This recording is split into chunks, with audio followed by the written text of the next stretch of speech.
Assalamualaikum warahmatullahi wabarakatuh. Waalaikumsalam warahmatullahi wabarakatuh. Selamat pagi. Pagi. Terima kasih sahabat semuanya. Alhamdulillah hari ini kita bertemu di ruangan yang cukup representatif ini. Ya, sebelum kita mulai pembelajaran, kita cek dulu bagaimana tampilan layar di depan. Apakah nampak dengan jelas? Jelas. Buat kawan-kawan yang ada di belakang sana, jelas ya? Jelas, Bas. Kemudian ruangan suhunya bagaimana? Sudah sesuai dengan sedang ya? Tidak terlalu dingin. Ya, saya khawatir kalau kemudian terlalu dingin, nanti kita akan semakin sering ke belakang. Oke, teman-teman yang berbahagia, kita awali pembelajaran kita pada hari ini dengan sama-sama berdoa. Mari kita berdoa sesuai dengan keyakinan kita masing-masing. Berdoa dimulai. Berdoa selesai. Ya, sebelum kita masuk, saya ada sebuah yel-yel ini agar supaya kita yang merasa ngantuk ini bisa segar kembali. Ya. Sebagaimana tadi kita sudah mendapatkan baju yang telah kita pesan.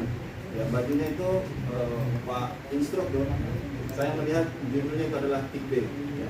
Ketika saya mengatakan Tik B, maka teman-teman semuanya menjawab dengan menginspirasi. Oke, bagaimana kita coba?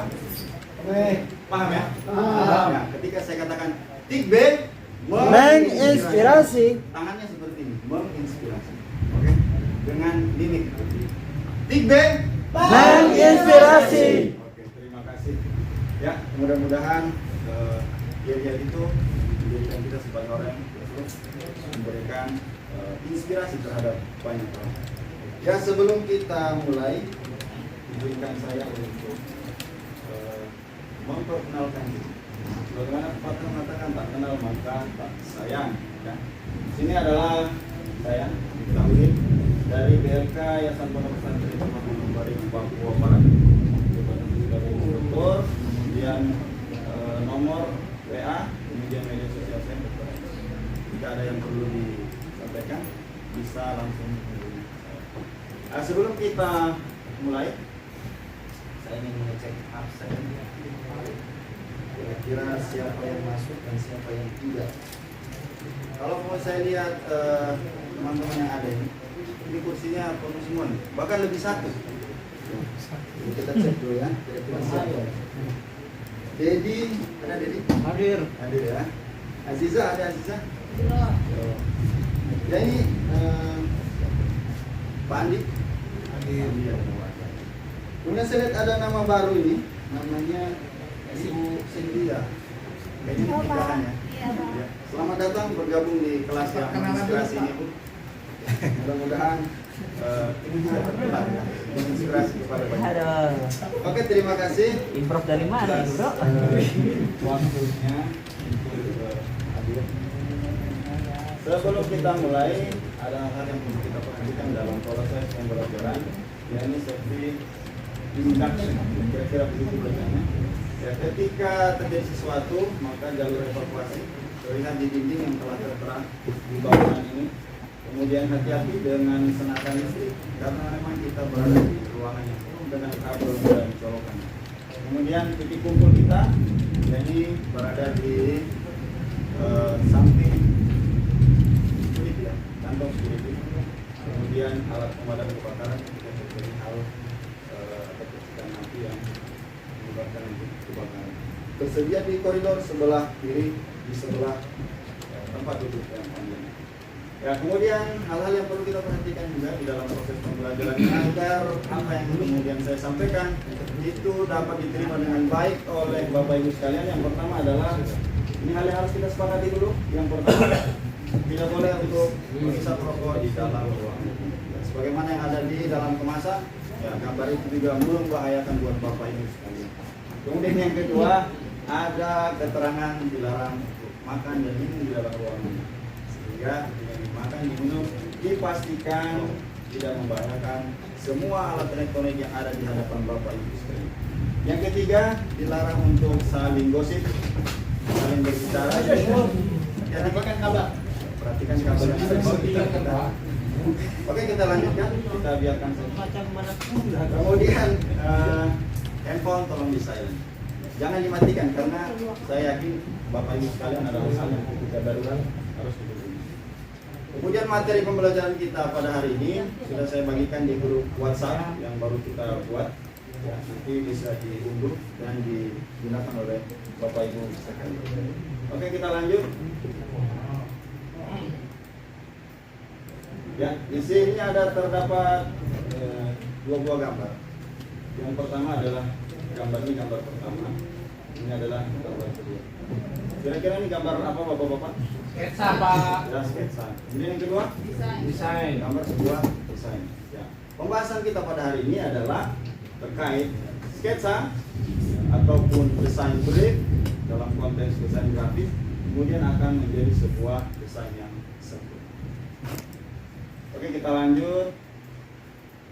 Ya, judul kita pada hari ini adalah cara menguraikan proyek desain secara komprehensif. Ya, pelatihan ini adalah pelatihan judul desain grafis. Kemudian unit kompetensi adalah menyusun desain brief dan kode ID-nya adalah M7 sekian. Next, kita lanjut. Ya, ini adalah roadmap. Dari mana kemudian judul ini bisa kita dapat? Tidak serta-merta seperti simsalabim. Ya. Sini kita bisa lihat roadmapnya. Yang pertama adalah junior desain grafis. Ini adalah program pelatihannya. Kemudian yang kedua adalah unit kompetensi, yang ini menerapkan desain brief. Yang ketiga elemen kompetensi melaksanakan desain brief. Kemudian yang keempat adalah kriteria unit kerja, yakni proyek desain diberikan secara komprehensif. Mohon maaf, di sini harusnya M bukan N, terjadi kesalahan penulisan. Dan yang terakhir judulnya adalah cara menguraikan proyek desain secara komprehensif. Kira-kira begitu gambaran peta di Bapak Ibu. Ya, kemudian tujuan dan manfaat ya, bisa kita lihat. Ya, ini tujuannya untuk menjelaskan cara menguraikan proyek desain secara komprehensif sesuai dengan pola desain poster. Kemudian manfaatnya mampu menguraikan proyek desain secara komprehensif. Kita masuk ke dalam materi. Ya, jadi bisa diperhatikan Bapak Ibu sekalian. Nampak di depan ini adalah membuat desain brief agar kemudian menjadi sesuatu yang komprehensif ataupun sesuatu yang sempurna. Ternyata itu ada 8 tahapan yang kemudian harus diperhatikan, dan ini menjadi sesuatu yang harus dalam sebuah desain agar kemudian konsumen kita tertarik dan kemudian target yang ingin kita capai dari sisi audiens ataupun dari sisi target itu betul-betul terpenuhi. Ya. Kita lihat yang pertama adalah kita awali dengan gambaran umum. Kemudian yang kedua adalah kita menemukan ruang lingkup. Ya. Apa itu kira-kira ruang lingkup? Nah, nanti kita perhatikan. Saya baca sekilas dulu.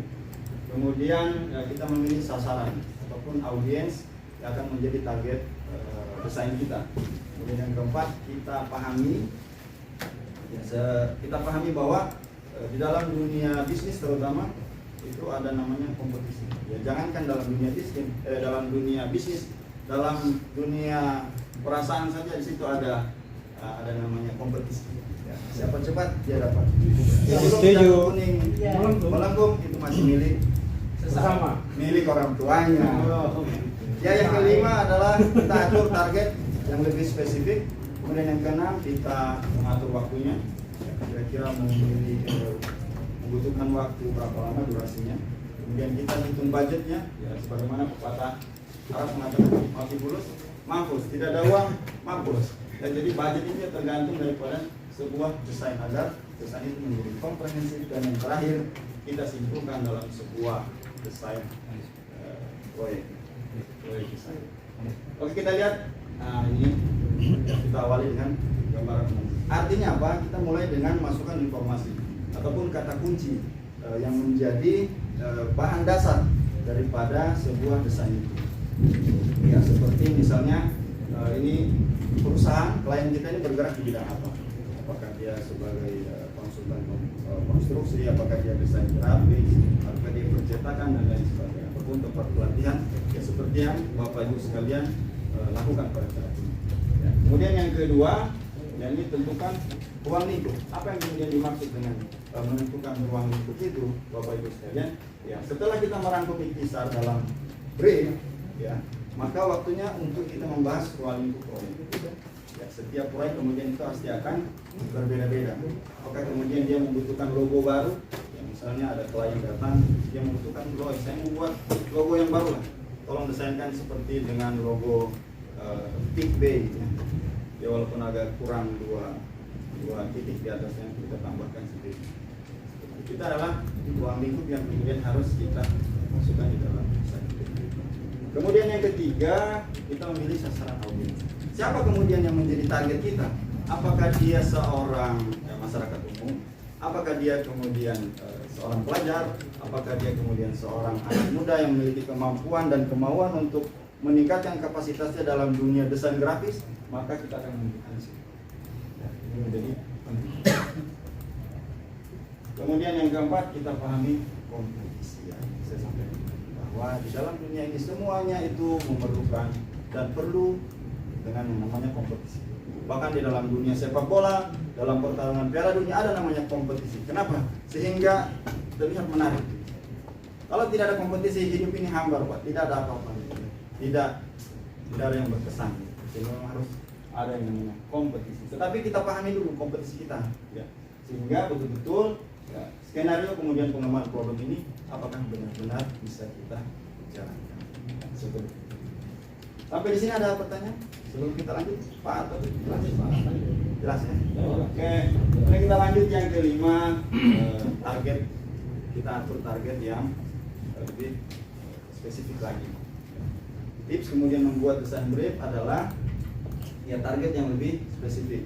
Ya, ini baik mampu menyelesaikan persoalan ketika perusahaan yang menyewa sebuah jasa desain grafis, maka ini harus betul-betul diperhatikan. Kemudian kita lanjut yang ke-6, ya, kita melihat waktunya.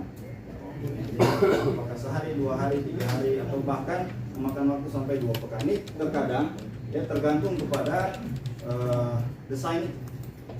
Apakah kemudian ini hanya lingkup kelas manokwari yang kecil begini, seperti tempurung kecil? Apakah ini skalanya lebih besar Indonesia, bahkan masuk Jawa Barat dan Bandung sekalian? Ya, apakah ini skalanya dunia? Ya, itu juga tergantung daripada waktu yang dibutuhkan. Kalau semakin besar skala dan target yang akan dicapai, maka dipastikan akan semakin lama durasi yang dibutuhkan. Dan tentunya itu tidak akan lepas dengan budget yang dibutuhkan.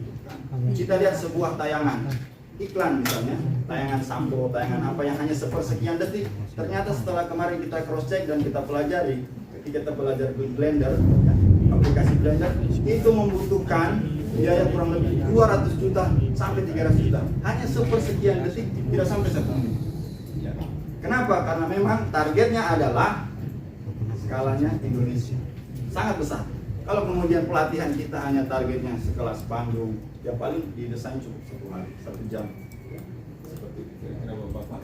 Dan budgetnya pun paling tidak banyak. 100.000, 200.000. Tapi kalau harga manokwari ya bisa sampai 1 juta, 2 juta. Kemudian yang terakhir harus kita simpulkan. Ya. Pastikan untuk desain brief itu dari keseluruhan 1, 2, 3 sampai yang ke-7 kita simpulkan dalam sebuah desain ataupun kita aplikasikan dalam sebuah desain yang ada. Sampai di sini mungkin Bapak Ibu ada yang perlu ditanyakan atau saya ngomong terlalu cepat? Pas. Ya, pas ya? Pas. Lanjut, Pak. Hiburan?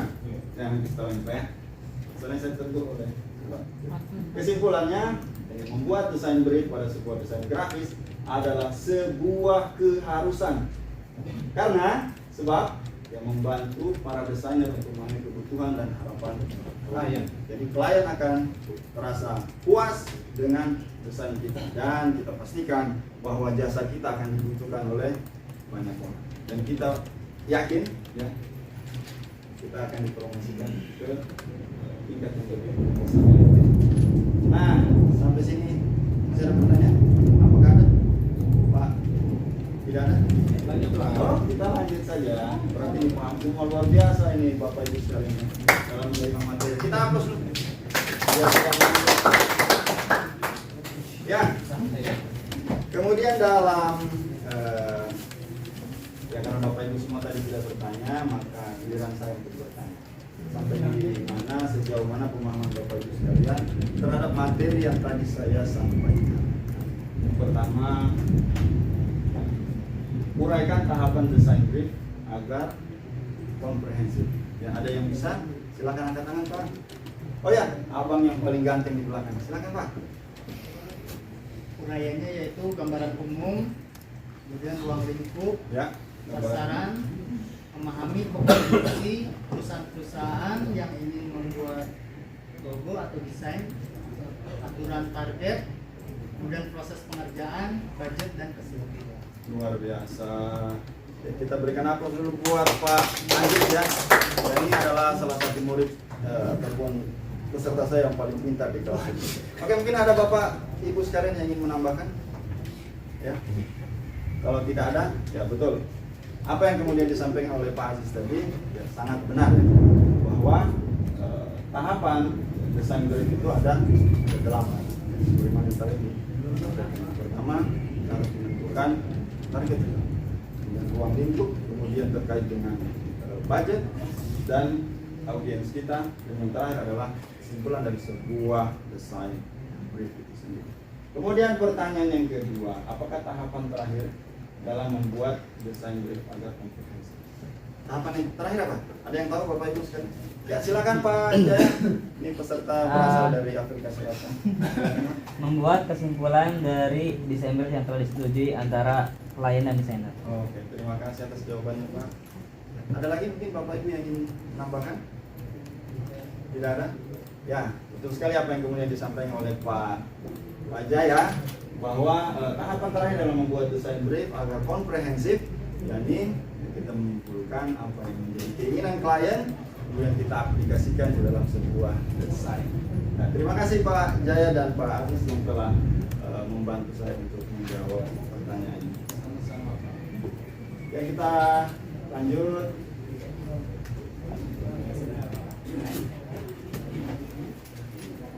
Ya, Bapak Ibu sekalian, sebagai konsultasi, ya, saya memiliki beberapa pertanyaan. Ya, beberapa pertanyaan. Silakan mengerjakan soal yang ada di link berikut. Ya, linknya itu adalah bit.ly/soalpaceganteng.com. Silakan diakses. Saya rasa semuanya ada di dalam. Itu terdiri dari 5 soal ya. 3 pilihan ganda, kemudian 2 esai. Saya berikan waktu kurang lebih 3 menit ya untuk dikerjakan, dan nanti akan saya lihat di sini siapa yang kemudian sudah mengerjakan dan berapa nilainya kira-kira Bapak Ibu sekalian. Saya harapkan semuanya mendapatkan nilai 100.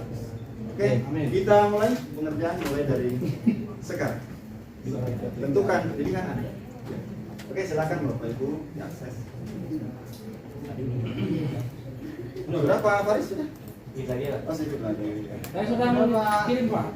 Oh, sudah dikirim Pak? Sudah. Oke, terima kasih. Pak Nelson? Sudah. Oke, terima kasih. Ibu Cynthia sudah? Iya belum Pak. Oh, belum, sedikit lagi ya.